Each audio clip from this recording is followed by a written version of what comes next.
Welcome, my friends. So good to have you back with me today. Today's video is super special. What I'm going to show you is how you can take basically someone else's unwanted items, so trash per se to them, and create them into things that will be useful and helpful and beautiful in your own life. So it's basically a trash to treasures video. I find these things at thrift stores, garage sales, yard sales, flea markets are really great to find bargains and wonderful antique items. And even friends and relatives who may be giving away things and you jump on board and say, I'll take it. Basically, one person's trash is another person's treasure. And that is so true. So first thing I want to say though is I am almost up to 300 subscribers, and I thank you. I'm actually humbled by that you guys choose me to spend a little bit of your week with, and I appreciate it so much. You have no idea. So I have a giveaway coming up for my I think I'm at 282, somewhere around there, subscribers. And I told you once I hit 300, we would be doing another giveaway. And I have 3 beautiful items that I'm going to be giving away because it's 300 subscribers. So that will be 3 prizes. So they're all the same, and I will pick 3 winners, and I will explain more next week when I show you what it is, but I think you're going to be super excited. And again, I thank you so much. So let's get into today's video.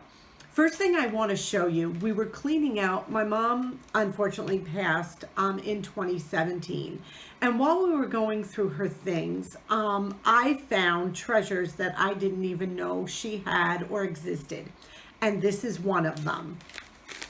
Looks like this torn up little bag, and I had no idea what was in it. And when I went inside, what I found were, are you ready for this? All my mom's cards from her wedding shower in 1947. She kept all of them. Look at these. Look at the detail on these. Can you see these? I'm sure you can. Just look at these. One is more beautiful than the next. And when I went through, I mean, look at this little one. I mean, they're just precious. And inside, it's who it's from, and there's a little warm note. And I saw these and I said, what am I going to do with these? I can't just throw them away. I mean, I'm going to keep them, but I would love to look at them on a daily basis. So I thought, what could I do? And I thought, why not repurpose them into little art, little framed art that I can put on my dresser in my bedroom. So I went to Goodwill, gotta love Goodwill and thrift stores, and I found 3 perfect little frames. I'm gonna show them to you in a minute. They were in a set, in a box, and they were never open, they were new, and they were I think $1.99 for the 3 of them. I'm not sure, but I'm almost positive that's what it was super, super cheap. And I picked out 3 that I loved, and I framed them. So I'm going to show you. Here's one. This is one of my absolute favorites. Look at that. There's 2. And then there's 3.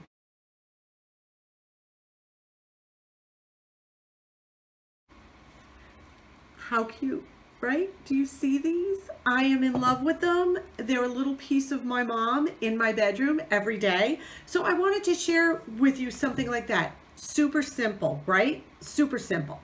Another thing when you're out is look for normal everyday greeting cards at these thrift stores and flea markets. They usually will rubber band them together, and some of them are absolutely stunning. These were all floral cards. Okay, you can see them. There's a whole set of them. They were absolutely stunning. Now, floral, my house is like a country cottage kind of look. But I mean, you can find them in any pattern. These were all bunched together. whole stack of them, as you can see here. And what I did with these, again, I went to another thrift store and I found frames for them and I framed them.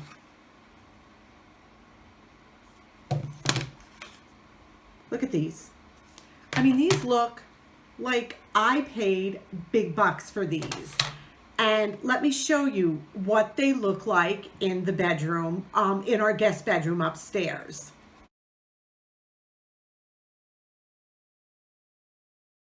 Simple greeting cards.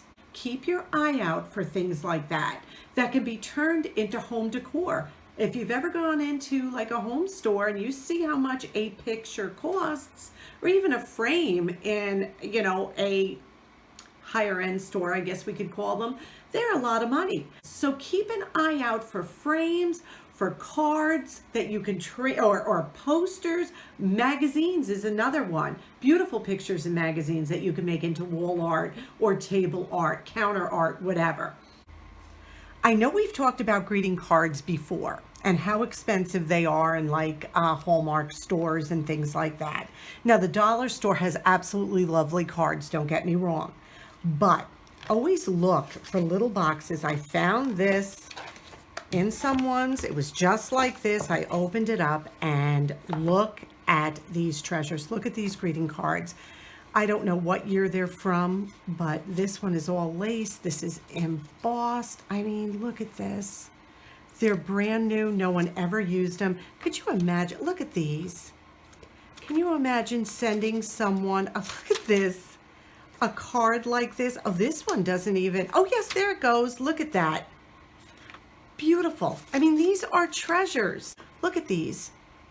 They're absolutely stunning. And what a blessing. Look, this is like a little plastic floral plaque on this. And I opened this box and I grabbed it. I was like, oh my goodness. And these could be framed. Look at how beautiful they are. So this is another thing you're just going to want to keep your eye out for. Any kind of vintage inspired item that you can pass on to someone at a fraction of a cost, but it's basically an heirloom though. It's something that someone didn't want, and I see nothing but beauty and grace here, actually, and a representation of a much simpler time. Another wonderful item to look for are vintage magazines. They hold a wealth of information and are extremely less expensive than if you were to find vintage cookbooks, let's say on eBay. I got each of these for $1 a piece. Now it's 1959, these three are that year, and then this year is 1955. Well, I saw these and I grabbed them. Somebody else looked at this and thought it was trash, they're throwing it away. What I use these for are recipes, which are amazingly frugal. They use whole ingredients a lot of the times. I'm sorry, this doesn't lay as flat as it should, but famous foods from famous places, American pasta salads, Florida crab stuffed alligator pear, pineapple cheesecake. I mean, they're just filled with frugal recipes, fun vintage recipes. There are gardening tips in here that are extremely relevant today, because that kind of stuff doesn't change, except maybe they probably used a lot less chemicals and stuff like that. Another thing that's really interesting is that when they advertised a product back then, instead of just a page of nonsense saying buy this, they actually would give you a recipe with it, which I think is endearing. And the recipes are great. Again, they're using whole ingredients and they're a lot of fun to browse through, and you can get a lot of worthy information out of these magazines. But there's so many interesting recipes and information that we can use today. And I think they're 100% better than some of the magazines out there today. Again, a little peek back, to mid-century life when things were a little slower. Not saying they were better, worse, or indifferent, but they did have a simplicity, I think, that we don't have today. And you can capture a little bit about it in these magazines and apply them into your own life today. So just a few things to look for when you're out and about at your local tag sales. It's going to becoming that season soon, which I can't wait for, my favorite time of year. So just remember, keep an eye out. Picture frames, beautiful ornate ones, all the time you can find. Greeting cards used as art. Beautiful vintage greeting cards that you can actually use as greeting cards. And I think they hold so much character compared to today's. I really do. They're just beautiful. Old magazines, which are a plethora of information on keeping home, keeping yard, keeping your pantry stock, so much. And these things cost minimal amounts of money, but I believe the joy and the beauty they bring is worth so much more. So I hope this video was helpful to you in looking at things in a different way, at basically what someone was going to toss, how you can repurpose into something beautiful, endearing, and actually very, very useful. If you're new here, I ask that you subscribe, hit that little button, click that notification bell, hold it, and go to all so that when I make a new video, you get an alert that I'm on the air. And leave me a comment. Tell me what you think about this. What do you look for specifically when you're out thrifting? Is there a specific item that you look for? I love to thrift. I would say literally 75% of what I own has come from someone else and has not been a new item. I mean, my refrigerator, major appliances are new, but as far as the things that bring me the most joy, they are definitely repurposed items for sure. And I think that's what frugality is about a lot of times. It's not spending the money on things that society is saying you need, but basically buying things that make us happy and spark joy. So until my next video, thank you so much. I wish you blessings.